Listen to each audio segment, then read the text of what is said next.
Nothing happens in politics without being well planned.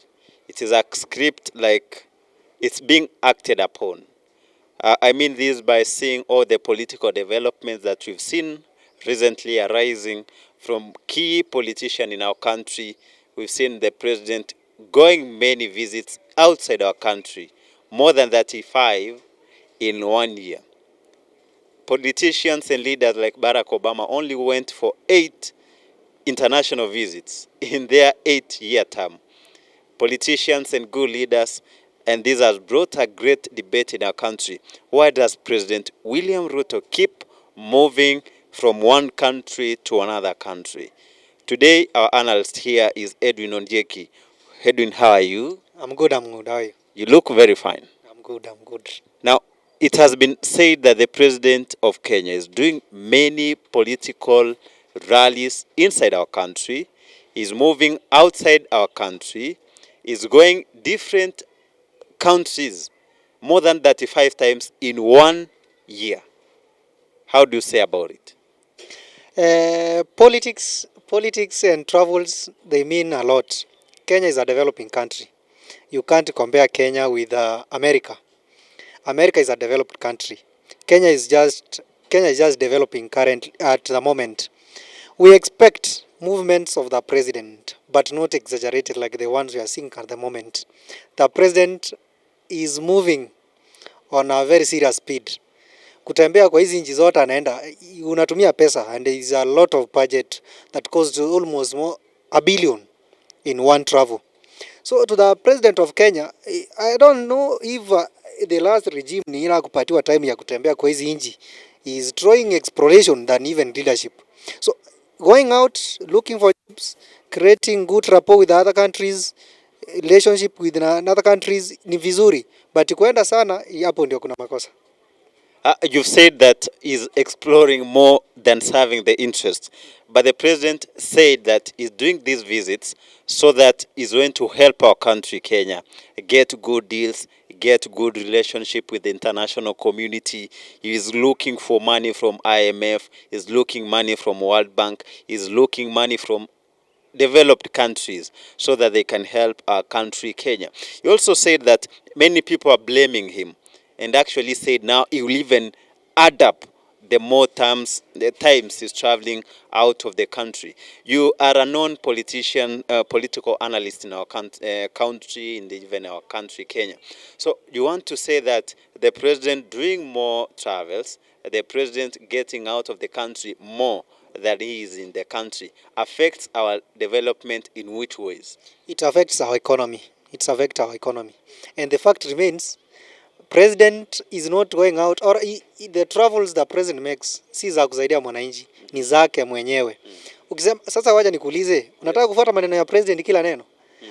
Zile alisema aje, amepatiwa positions around what? Around 2000 za kwenda ile university alikuwa anasema inaitwa aje? So kuna mtu ameenda kwa hiyo university amesoma, amegraduate lini? Amesema kuna 350 job vacancies Qatar. Kuna mtu ameenda. So hizi vitu is just to excite the public, because that's what the public wants to hear. Public wanataka kusikia president alienda US akapatiwa job opportunities 2000. That is what the people wants to hear, because we are jobless, and you know that Kenya hatuna kazi at the moment. So the travels he makes, actually angekuwa okay, how many travels John Magufuli made? Just 6, out of what? How many years alikaa huko? He was a president for one term, ndio. Actually not even one term, but he created an impact. The impact to the economy of this country, Kenya, to the Amata Africa, doesn't lie on its travels, but it lies on good leadership, strategy, and the ubuntu inside the person. Ila kufeel that, let me assist these people. Reduction of taxes can actually assist this country, but increase of taxes, it is a burden on the economy. Na naweza kuambia, President Muhammad Gaddafi wakati aliingia huko Cuba, si alipata kuna nini, tuseme maisha ilikuwa ngumu. Akaingia akawa president, akareduce mshahara wa churches, akareduce number of positions za government. Then even aliutoa mashamba ya mamaka akapatia wenye wao kwa nazo. Angalia president wetu. CS akaongeza. to even 60 something. Amekuja pesa zao ameweka almost $1 million. He is increasing the tax instead of reducing the positions of the government. Kuna kazi huko zinakaa like duplicated. Unazitoa, unaweka, because the more the salary, the more the tax. It is very simple. The more the number of employees on the national government, the more the tax to pay them. Even the travels they make is money. Inatoka kwetu. So I'm not impressed at all na hizo travels zake. Unless and otherwise, arudi back to the drawing board. Is talking much about the travels that the president is making outside our country, Kenya, saying that he's getting out of the country to look for good business opportunities, is going out to look for jobs. He recently said that the Saudi government wants more than 300,000 Kenyans to work there with skilled or unskilled labor. The president is known for making unfulfilled promises. He's number of times been saying that our country is partnering with other countries to supply them with our young people to go there and to work. Now, our analyst here is trying to shed more, saying that the government or the president does not need to do many external travels, visits in looking for these and these many jobs that is purporting to be looking. Now, Edwin, can we say that the president, William Ruto, should stop going outside and do more tours in our country, be moving from Kisii County, moving to Nyamira County, Kwale County, Western counties? Now, what is it? President akae kwa ofisi pale Nairobi State House afanye kazi, ama akuje kwa ground ya Kenya akitembea, ama aende nchi za nje? President lazima wana akae composed, aache kuwa excited. We are past politics. Alishinda kura, akae chini. So far ameweka project mingi sana hapa Kenya. Aliweka industrial parks around. Kuna Moses Kuria aliweka industrial parks. Ameenda gani akaona iko implemented? Ameenda wapi akaona this project imefika mahali fulani? Angalia, alienda Kericho, anaitwa Ababu na Mwamba, akamwambia the stadium is complete. Akafika huko, si watu walikufa huko. Instead of making travel to the house at a country just to waste public resources, wacha atembelee hizo projects ameweka.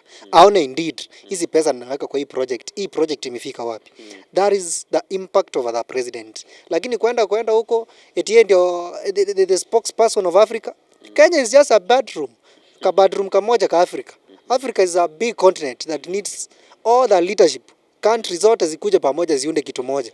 Hii kitu ya kwa policy kila kitu, because anaenda US anaambiwa kitu, anakuja anaambia tutoa hizi visa. You are increasing insecurity to our own mother Kenya. After all, waacha akuje hapa ground, atembelee watu, asikie niliweka 70 billion sijui kwa kina mama, hiyo pesa ilienda ikafika wapi?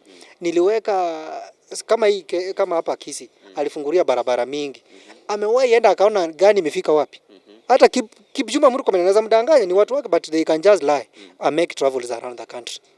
He's talking about accountability of William Ruto's government together with his cabinet secretaries who are working with him, that he has appointed works wherever they start a project or ongoing project. How is it going on? How is it being implemented? How much does it need to come to an end? And how is it going to help the local or to help mwananchi see the benefits of the administration government of President William Ruto? Continue following us at GT News, where we are bringing political development stories, what's happening in the globe, here in Kisii County, in counties, in Kenya, and even the whole world at large. Now we're moving on to another political development. We've seen Meru Governor Kawira Mwangaza facing impeachment again for the second time. This time round, do you see that is she really going to survive, or what could be the possible reasons why she's being impeached? Not for the first time. You remember the first time the Meru MCAs had brought a petition in the assembly to impeach her. She survived, though narrowly. But again, we've seen in the past few days the political developments even increasing and becoming more tense. How do you give your comments on this? Hii nayo imeenda. Hii ni kama ya Waititu. So hii ya Kawira Mwangaza is just the government against Mwangaza. So Mwangaza anazidi kukubali tu government imemkanyagia. kama government iko inamkanyagia, tungeona hata president akicondemn whatever is happening there. The deputy president knows whatever it is happening, than the president knows. And to Kawira Mwangaza, najua na Kawira yeye akona mashida zake. We expect the governor who has decorum, who behaves like a governor. Ametengeneza barabara ya almost 122 kilometers, ameweka jina ya bwanake. Ameunda vitu huko, anatembea na sijui. Wakati unafanya vitu za mwananchi, create impact to mwananchi. Hizi mambo na kuentertain your husband, and huko mfanya honeymoon hata America, but ku create hiyo perception ya watu kuona like you just value your husband than the MCS. The MCS, they are feeling like they are neglected because they might, wanaweza mwambia kitu afanye kitu banaka anamwambia, but hii nayo ni kama ya Waititu. Now, you're saying that he now imeenda ni kama ya Ferdinand Waititu. Remember that Ferdinand also was impeached. He did not survive. The likes of Mike Sonko Mbuvi of Nairobi government did not survive. You've said that Kawira Mwangaza is doing more to herself and the government is against her. But you've seen Moses Kuria and other governors, Susan Kihika, those from the government coming and supporting her, telling her to stand firm, that all shall be well with her. And you're saying that the government is the one after Mwangaza. But you've seen politicians who are lined up by the government side coming up and defending her. Now, let me ask you this question. Why is Mwangaza being impeached? Mwangaza, one, lacks a political affiliation. Remember, Mwangaza alikuwa appointed from a neutral ground. I mean, independent. Two, Mwangaza lacks what we call goodwill from the leadership of the county assembly. And the county assembly is divided up. Kuna wale wako Azimio, kuna wale wako government. Wale wa government ni wengi, and they have lined against him. Hiyo nayo hata hawezi. Hii mambo mesema Moses Kuria and hao wengine, it's just statements. It's just statement kuonyesha public that they are behind Mwangaza. But honestly, hii nayo Mwangaza atakubali. Bringing us more of these political discussions on how it's affecting Kawira Mwangaza, the challenges she have. That one, she was elected as an independent candidate. She never has the political affiliation, one, to any of the coalitions we have, either Azimio coalition or the UDA or Kenya Kwanza at large. And this could be the reasons that she's suffering and she's facing the impeachment plan. Now, away from Kawira Mwangaza, we've seen Kisii County Governor Paul Simbarati saying that the impeachment process is being cooked and perhaps they'll want to impeach him. Could they really be able to impeach him, or what could be the reasons towards why Governor Paul Simbarati should face an impeachment motion? As I said earlier, governor, hii kiti ya Kisii County, president ameweka macho huko. Governor Simba ameonekana kuwa mgumu na mtu mwenye msimamo mkali, na kuna following iko juu. And you know, na hiyo mambo yake ya kwenda China, and you know China is ndio imebeba uchumi habiti ya Kenya. So, but impeaching governor is next to impossible. Governor almost MMC wote wako side yake. And I think it is a war from the national government kuja kwa Simba, because Simba kwa Azimio, and two, wenye wako mulengo wa mheshimiwa Ruto wanataka kumwonyesha that they control a number of MCAs, which is quite unfortunate, kwamba kuna wenye hata wafiki hiyo level ya kuunite MCAs. But I can just be honest and say this: if this continues, we will expect more war. The war gonna erupt and some okay, let us wait and see the process.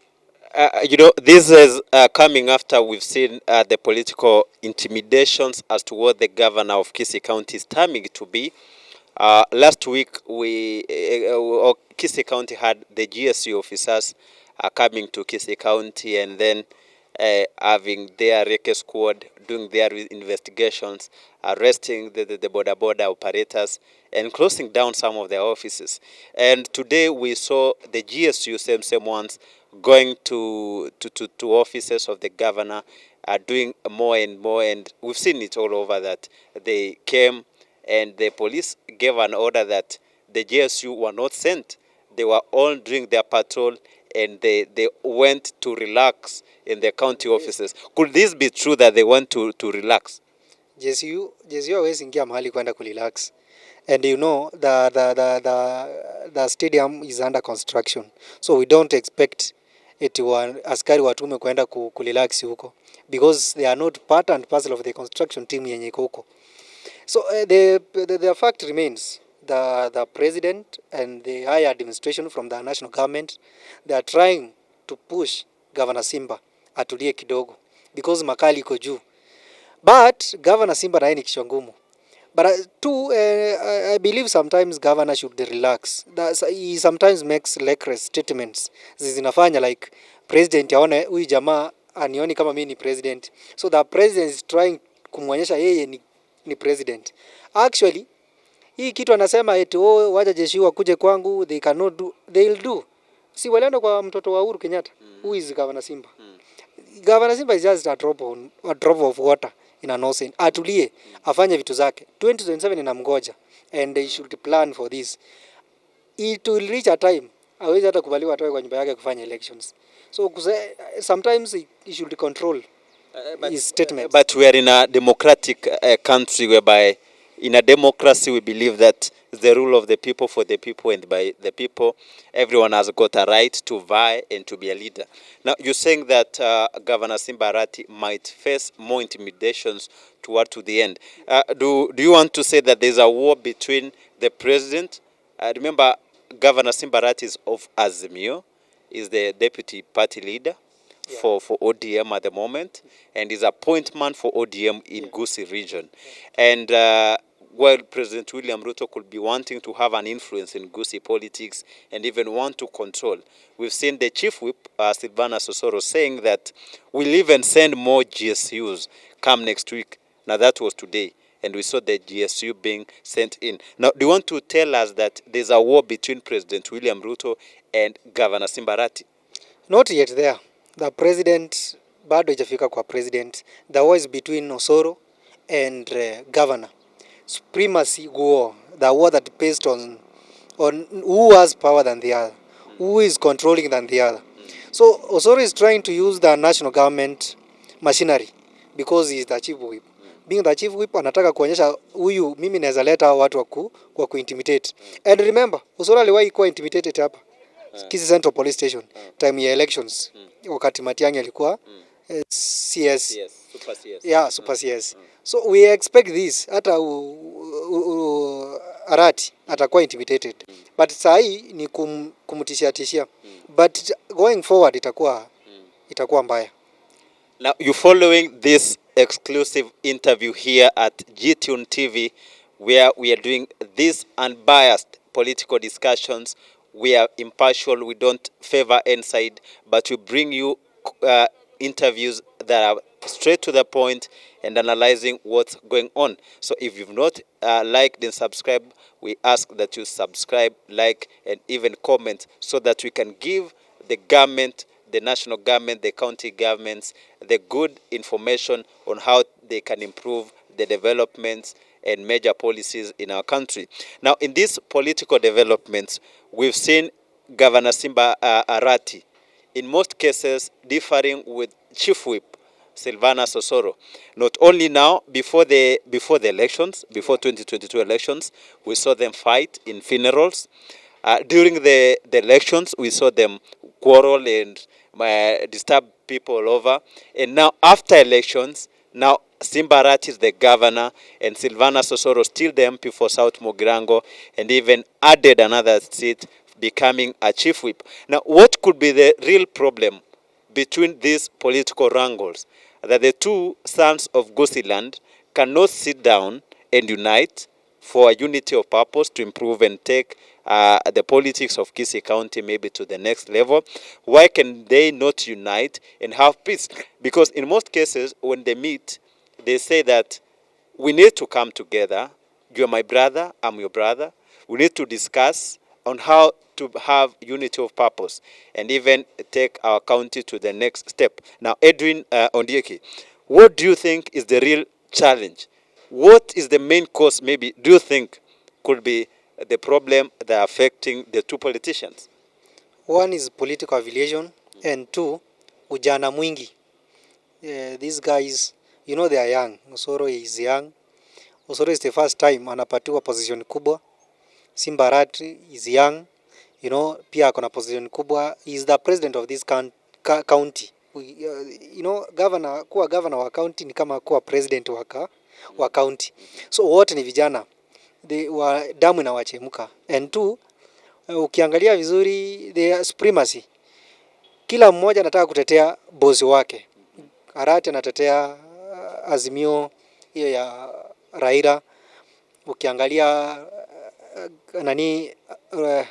anaitwa Osoro anataka kuonyesha president that I control Kisii County. But these guys out of politics ni majamaa wazuri, si walikuja matanga huko ya Oro nikaona wakisalimiana.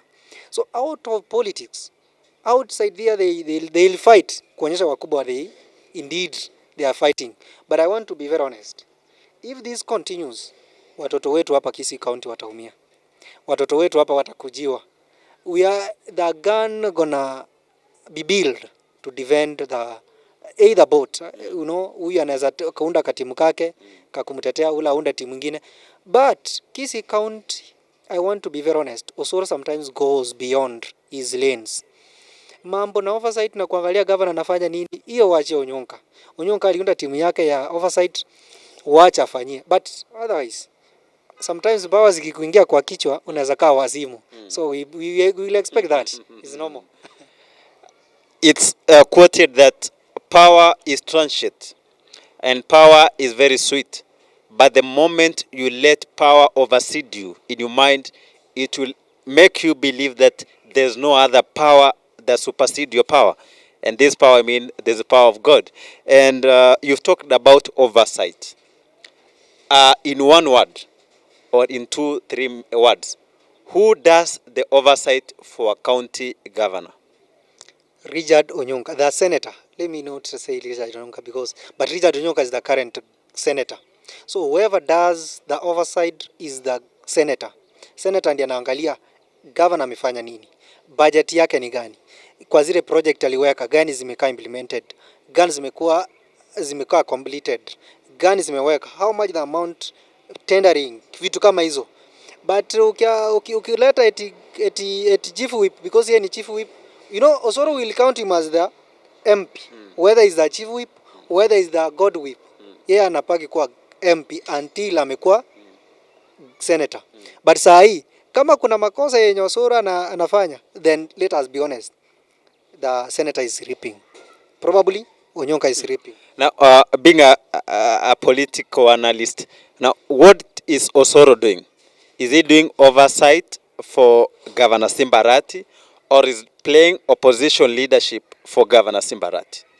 He's doing oversight, not opposition. Actually, doing oversight is close to being opposition, but it's not opposition, really. He is interfering, infringing the powers and the mandates that was stipulated from the Constitution of Kenya. Zenye zinazali kuwa za senator, ameziweka kuwa zake. Yeye ni MP, anazali kuwa uko national government. And kama anataka kuangalia hizi vitu, Onyonka has the right and the mandate aunde proposal apeleke huko National Assembly kai discussed. Aseme ARATI aliweka 2 billion somewhere hazijafanyiwa kazi, apeleke huko. Ikifika huko juu, sasa Osoro ako na hiyo mandate ya kuuliza na question, but hata anaweza kosa kwa hiyo committee because there are committees based on nini. But at the moment it is supremacy based on political affiliations. Now, you've talked about oversight and what the chief whip is doing is over is oversight something that you all know to do, something that Senator Richard Onyonka is supposed to do? And you said that he opened up a forum for oversight headed by Rogers. Yeah, Rogers. Who is Rogers? Rogers used to be campaigner wa ARATI. So Rogers na kuna de mwingine hapa anaitwa Kips Nyarkizi, alikuwa blogger wa Raila. So they are in that team of oversight. Na wengine, yeah. Okay. Now, these are political interviews and discussions that we're bringing you here at GTune, and we're bringing you more about. Now, before we move on to the women rep, that's Doña Doris, we've seen most cases, the friendship between Governor SIMBA ARATI and Senator Richard Onyonka during the campaigns. They used to work together. Governor saying good of Richard Onyonka praising and even dancing for Governor SIMBA ARATI. And I remember they were walking as if they were brothers and sisters. And what really happened after the elections, now that seems they are speaking on different languages, Onyonka talking bad of Governor SIMBA ARATI, and SIMBA ARATI talking about Richard Onyonka. Is it now that they have become political enemies, or it's Richard Onyonka performing his oversight role? Kwa siasa kuna watu, the way we might interpret politics iwezi kaa pamoja ama iwezi kaa moja, but what I know, SIMBA ARATI, Richard Onyonka and Donya hawachakosana, but ni ile kila mtu ofisi yake iko na mandate na iko na budget. Uwezi niambia sasa hii Onyonka ataenda kudansia ARATI now that kwa ofisi yake kuna budget yake, anakula mshahara wake. Donya, who is the MP of this county, akona budget yake, akona committee yake. So we don't expect that waendelee, but kwa Donya it is normal. Politics has to change with time, but Donya is completely and wako pamoja na SIMBA, by the way. Hata Onyonka wako pamoja na SIMBA, only that Onyonka is anafanya kazi yako. But you think that they are together, and we've seen in most cases maybe funeral, county functions, celebrations, we've seen Richard Onyonka does not attend majority of them. Actually, he does not attend them of late. Do you want to tell me that they are together, that Richard Onyonka does not appear? He does not appear in a forum where the governor is. Are they really together? What if alikuwa mgonjwa? But let us say this. Onyonka they had walikuwa wamecollide kidogo na governor huko hiyo time inaitwaje, Kitutu Chache South. Kuna barabara zilikuwa zimewekwa hapo, then zikakuwa tendering haikuwa imefanya vizuri, watu kutolewa kwa county walikuwa wa South Mugrango, yani wa Kitutu Chache South. And you know governor yani senator anatoka Kitutu Chache South. Kuna wale watu waliandikwa hapo ghost workers, wengi walikuwa wanatoka Kitutu Chache South. Wakati walitolewa, then I think hapo ndio kukakuja na mashida. Now you've talked about ghost workers. Yeah. And maybe you've heard about ghost workers. Have you ever seen one ghost worker? Si majina ilitolewa? Si governor alitoa majina? Where are they? No, majina yalitolewa. Kuna siku hapa governor ameleta drivers, mtu hajui hata kuendesha gari. That is a ghost worker. Ukipatiwa gari hujui kuendesha for the last 10 years umekuwa kwa hiyo. What does that mean? But you see, Richard Onyonka says that there is no ghost worker in Kisii County. That according to the senator. He's saying that there's no one ghost worker in Kisii County. The governor says there are more than 750, I remember. Yeah. More than 750 ghost workers in Kisii County. Now, who is telling our residents of Kisii County the truth? Who is telling our Kenyans the truth? Is it Governor SIMBA ARATI or Senator Richard Onyonka? Governor, you know, sometimes let us be honest.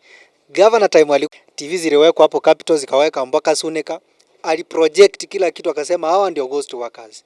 Starting from the health sector, education sector, mpaka hao kwa wakulima. Alitoa nini majina. And by the way, kama kuna mtu alitolewa kama ghost worker, nani amemstaki yeye? Nani ameweka kesi koti? You know, we have this discussion and it's getting hotter noisy and messy in Kisii County about ghost workers. The governor saying that the former governor in the former administration had ghost workers. Now, does him himself, now is 1 year in office, in his administration, is there any ghost worker? Hapana.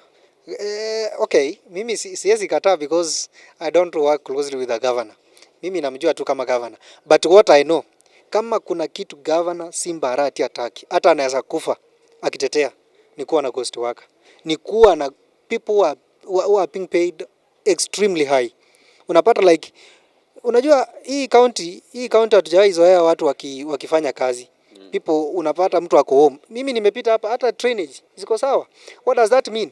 Kuna responsibility depending on the position you are working. Kama wewe ni mtu mkulima, kuna watu hapo walikuwa wanasema wanafanya county. Siku hizi nimekuja nimewapata wana correct tax hapo kwa barabara.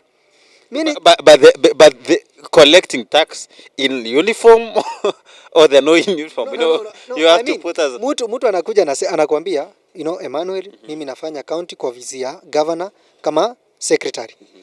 In that sense huyu mtu si secretary, but anakula pesa ya nani? Ya secretary. Na pesa ya mtu kama secretary kwa county is a lot of money. But unakuja wakati Simba Arati alirudi akaanza kustreamline vitu. Unapata kumbe huyu mtu alikuwa ameajiliwa kama huyu mtu wa correct tax hapo county. Tax sio wanaitwanga aje, but I think hao watu wa correct. Known as tax collectors. Okay, wakakuja. Mtu ana correct tax, pesa zake ziko a bit down Then ukienda kwa mali kama hiyo kisi inaitwa KTRH. KTRH pesa zimekuliwa huko Mambi.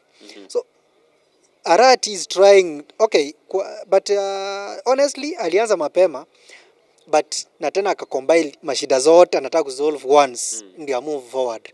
We expect riparians and riparious groups zikimwattack.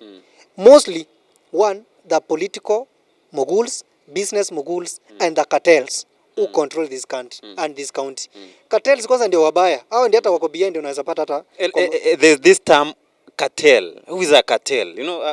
Many people will be asking, who is a cartel? Who is a political cartel?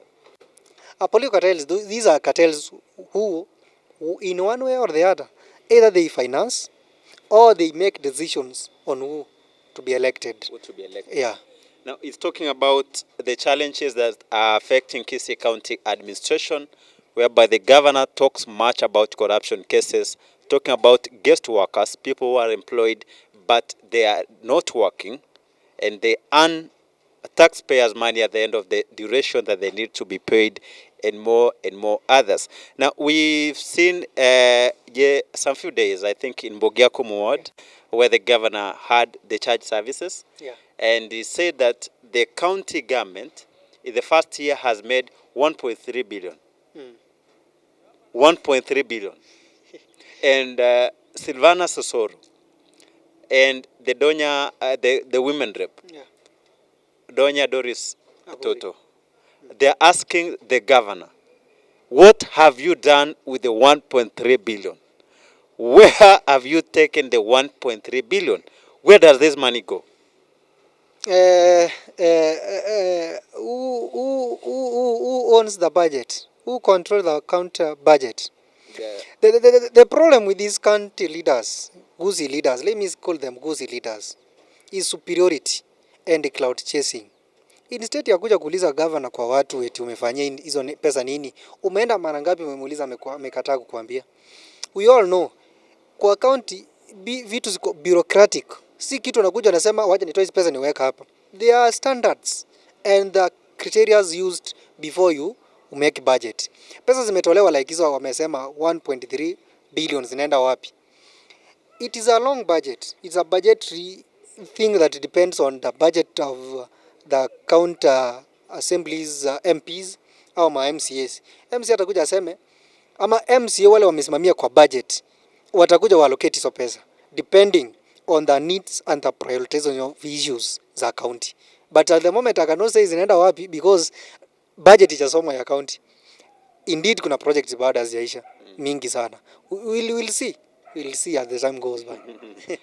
He's saying that we'll get to see what's happening in the county now that we have the controller of budget. Now, you've brought me to this wonderful question. Now, the controller of national budget ranked Kisii County as one of the least performing counties after the governor, SIMBA ARATI, came to office. There's no road that the governor has launched.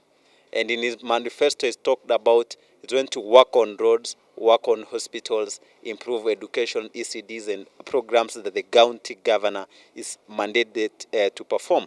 And now, how can you say this? Ranking is seasonal. Hii ya leo iliweka governor chini, hiyo ya italetwa itaweka governor juu depending on whatever they amefanya. But let me say this, kuna barabara amefanya but not to the standard alisema. Sometimes kuna mali governor anakosea kama governor wa county, na yeye pia anapendanga hiyo cloud chasing. Alifungua barabara ya kuenda Banana huko juu, haijakaa complete, iliwekwa sijui ni let me say kokoto tu, imeanza kubomoka, na yeye mwenyewe ndiye alilaunch. Amewahi fika huko akaiangalia imefika wapi. So kuna barabara yeye amefungulia kama governor but hazijakuwa nini complete. Na unajua hii kuna vitu mingi before control of the budget ya kuweka mahali, kuna vitu mingi anataka, kuna standards wana follow. So I can just say honestly governor haya hajafanya kitu, but kwa kureduce wizi ya kuleta honesty and transparency kwa mambo na county amefanya perfect. But bado mwaka ni mmoja, miaka 4 imebaki, we rank him later. He's saying that the controller of budget who ranked Kisii County as one of the least performing counties is only seasonal. It's only 1 year in office, that Governor SIMBA ARATI will have other more time to rectify the mistake and maybe improve the performance according to the controller of budget. Now, you've talked about the controller of budget and you brought about this point about pending bills. The Kisii County government inherited a pending bill of 1.69 billion shillings. And after doing a research, a good research by the governor, you know, he has a good intelligence. Are you one of them? They've done a research and then finding out that it's only 235 million should be paid to pending bills. Other projects or other services that were provided does not have the right documentation. They do not have the proof that these contracts were done, these roads were built, these schools were received these and these goods. Now, according to the Kenyan leadership and bills in parliament, is that when the leadership does not pay the pending bills, that money goes back to the national government treasury and then it's used in other projects. And we saw Donya Doris telling governor, governor, please pay these projects, pay these pending projects. We saw Silvana Sosoro tell governor that please, this is not your money. If you don't pay, it's going back to national government, according to this video. And then we've seen a reaction by the governor where he came openly and said, I will not pay thieves. I will not pay ghost workers. Now, what's your take on this as we even conclude? I want to say bravo to governor. We don't pay because it is otherwise. Ama is not eti because hizo pesa zimekuja kwa county. Now that hatutaki zirudi kwa national government, wacha tuwalipe tu. Just because of no other reason for that. Let me say this. Bending bills and the projects zenye sikufanywa. Hizo vitu najua zinakanga tricky. Is a bit tricky because the money, hakuna kitu mbaya kama pesa. Pesa they are very sensitive. But let me say this from inside me. Kama ulipatiwa project na ukufanya ilikuwa ya ghost, wale walifanya zile 235 million watalipwa. Hizo zingine kama if governor will decide that our launch new projects sivand hizo, better be it. But eti tupatiane pesa kwa watu wenye kufanya kazi. Hata wewe bana utapatiwa ukujo ni interview. Alafu mwingine akuja take credit. How will you feel it? Let those who did get the credit. And those kama ukuifanya, let governor launch new projects. Hizo pesa zikae diverted kwenda huko. Kama ziwezi kaa diverted, let them go back. Then kuna pesa mingi na vitu mingi zinaweza kufanywa kwa hii county. Yeah. Now, we are on with these interviews, and in the next segment, I'm going to ask you 5 questions whereby you have to answer yes or no. So you don't give an explanation. There are 5 questions that when you answer in yes or no. First question, I'm asking you, who is the kingpin of Gusii people? Matiang'i. Is Matiang'i. Yeah. So according to you, Matiang'i is the kingpin for Gusii people at large. Actually, Kisii and Nyamira County is Honorable and His Excellency Fred Okengo Matiang'i, because hiyo position alipatiwa publicly. We haven't hatujaona community let me say Gusii Council of Elders waki hand over kwenda kwa mtu mwingine. It remains Matiang'i until and otherwise. Now, who do you think will be the next Gusii kingpin? Of course, SIMBA ARATI. Look at the following, you will decide. SIMBA ARATI is quite intelligent and quite with a lot of humanity, and is an altruist. Is jambo tu gives, is jambo tu donates. Hata saizi watu wasimame utaulize ni nani mnataka kingpin mwingine, watasema Simba. Probably why? Because he gives. He is present to the people. Si mdomo. Yeah. Now, in our yes and no questions, question 1, will Rigathi Gachagua, the deputy president, be the deputy president for William Ruto come 2027? Of course, yes. Number 2, is SIMBA ARATI going to vie for presidency in our country, Kenya? Yes. That guy deserves, and he'll go for it. Whether he wins or not, he'll be there. Number 3, will you become a political leader in Kenya? I or the governor? You as Edwin, when you see at yourself and look on how you've grown as a youth, you sing your future, will you become a leader in this country? Of course I will. I will. My ambitions are still blossoming. I've got a dream, and that dream's gonna be true in one day, and I'll serve to the core. It's all time. Wacha tungoja tu siku zitafika. Do you support Governor SIMBA ARATI? Out of 9, out of 10, I'll say 7 yes, and 3 no. And our last question, will you support, or do you support the leadership of President William Ruto? I don't completely. I don't, unless and otherwise he changed the leadership tactical movements he makes. This is an exclusive interview at GTune TV, where we bring you impartial political discussions of what's happening in counties all over the counties in our country. We look at what's happening in Kenya, in our borders, and we discuss of what's happening all over the world. So if you've not liked or subscribed, we'll ask you to give us a like, subscribe, so that we can be bringing you these and more impartial political discussions that are very helpful in improving the policies we make as a country and how we move our political leadership to the next levels. My name is Emmanuel Bosire, and our guest today is Edwin Ondieki. Thank you for coming. Thank you for watching. Until next time when we do this wonderful interview, we'll let you know, and goodbye.